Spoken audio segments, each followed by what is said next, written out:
Welcome back to my channel. While we're waiting for the mold and casting to cool down, we can throw the cup in the fridge with them so the liquid is cold as well. But I got some slime here.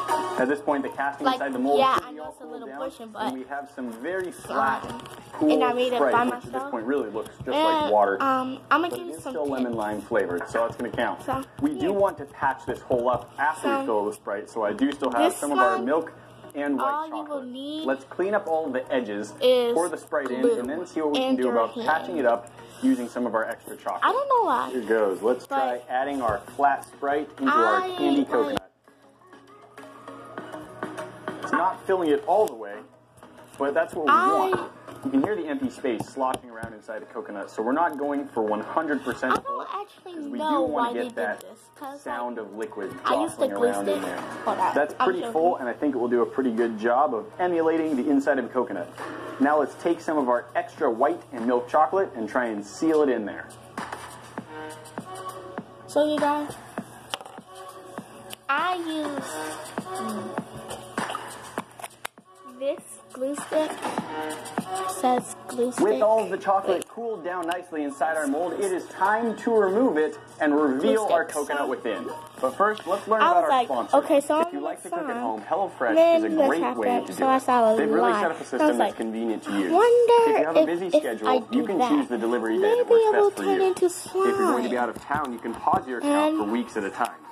All of the ingredients come pre-measured in handy labeled meal kits, so you know which ingredients go with which recipe, unlike at a grocery store. If you and really of course, want to the whole make kit is delivered right to your door in recyclable, insulated packages. Literally just HelloFresh offers a wide variety of chef-curated recipes that are different every week. They have the classic, veggie, and family plans to choose from. The recipes are designed to only take about 30 minutes to prep, so you're not going to have to spend all night in the kitchen cooking. Several of the meals are designed to be one-pot recipes for speedy cooking and minimal cleanup. It takes like 12 minutes. It took me like 12 minutes to make this slime. I thought the instructions were easy to follow, prep time was quick, and the quality of the food was excellent. It's a really convenient and easy service to use, knowing that you're getting full meals in just the right portion sizes. For $30 off your first week of HelloFresh, visit HelloFresh.com and enter promo code KingOfRandom30. I can hear the liquid sloshing around. That's a good sign. Alright, let's see. The tricky part, of course, is getting the coconut out of the mold without breaking it. Hopefully we've got a nice strong shell and interior made of 5 layers of cast chocolate. This is a slime. And so basically, this is a slime. Half a coconut. It's actually pretty easy to make. That is half of a coconut. It's not a mess because this is the easier side to get off because the back of our coconut has all of this husk bit on it, and it makes for a much more grippy side of the mold.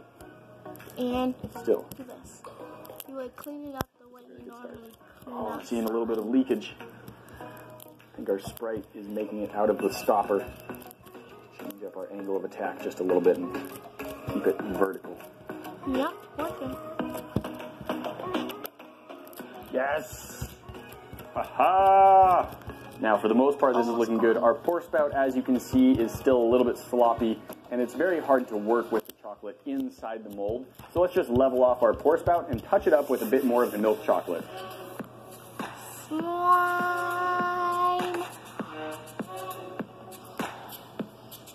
You guys ever wonder what glue tastes like? Well, let's look at our comparison test between the real coconut and because this is the literally chocolate just coconut. glue. They have about the same weight, which I think is a good sign. They're obviously the same size and shape, since one is molded in cast off the other. Wait. I hear liquid sloshing around in that one. I hear liquid sloshing around in that one. At this point, what we really need to do is see the inside, so let's crack this sucker open. I am told the best way to crack it is our chocolate. I know that the chocolate is more fragile. I just don't know how much more fragile. I asked myself, is just like our real coconut, though, this is full of liquid, so I'm gonna do that spill for out you quite guys, a bit. so you don't have to. I'm hoping I have a nice big piece, kind of like this, that I can catch some of the liquid in and drink it out of. Alright. Here goes. Slime. I guess this is harder than I anticipated. Alright, I'm going to try this again. I'm just going to hit harder. 1, 2, 3. Wow. I think the chocolate is harder than the real coconut. Oh, It's cracking. There we go. Oh, that actually is there it is. Tight. Our chocolate coconut insides. That doesn't taste bad. Well, the two liquids definitely didn't taste the same. One, of course, tasted like coconut water, and the other one tasted like flat Sprite. But the shell on the chocolate one, if you were wondering what glue smells like, it smells like this. Okay. Now, this doesn't have a perfectly even distribution of the chocolate. Unsurprisingly, it's a lot thicker down at the bottom, but when where you I would set it down to cool. Even though I tried to let the chocolate cool down it tastes like something. before I put it into the refrigerator, I guess it was still slumping a little bit. So we have thinner walls near the pour spout, thicker walls near the bottom. But overall, I'd say that is unmistakably a coconut. Thanks again to our sponsor for this video, HelloFresh. Check the link in the description below for a discount off of your first order. And I also am going to show you how I'm going to put it back in there, acting like it's just glue, but it's really slime. So I guess I'll just do this. Gotta keep it kind of thin. And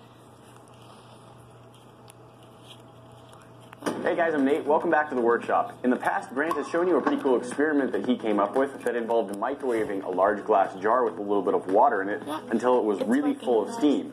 Pouring out the boiling water and lowering the glass jar down into some ice-cold water causes the water to violently rush in and fill the entire container.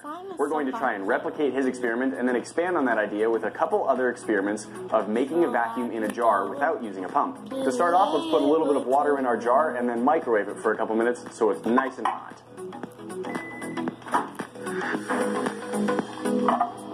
Take our glass bottle, pour out that, and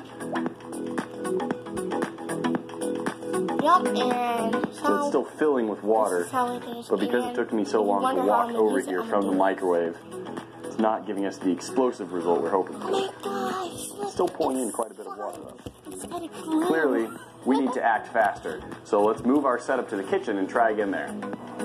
This is literally it's like so fun to play with. Wow!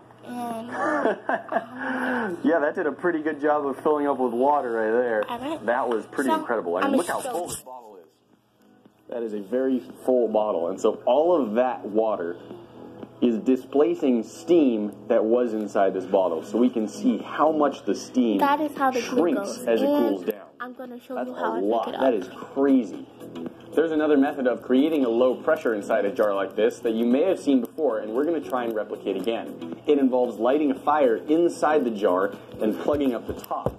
To get our fire inside the jar, let's take a strip of paper towel, light that on fire with a lighter, and then drop it down into the jar.